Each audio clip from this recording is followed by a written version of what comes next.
Hi guys, it's Rachel with WTI, and I want to talk about this amazing dog toothpaste that I have here. So I like the fact that I have different breeds of dogs and I'm able to use this on all of them. I love the fact that they all enjoy this toothpaste. None of them fight me on it, which is great. I really like the size of the packaging. You're not getting too much. I find that I'm just getting just enough to be able to always have it for them and then be able to get a fresh package later on. I really liked the packaging as well. The colors just appealed to me. It just felt like something fresh to me when you see these beautiful colors.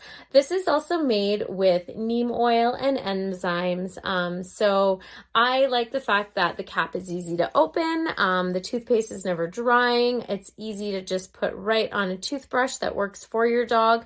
I had to get ones that they enjoyed to like, and they actually let me brush their teeth with this. So that's the bonus. It's really hard to find. I find a toothpaste that they all enjoy, and this is the one that I love to use, but that's just my point of view.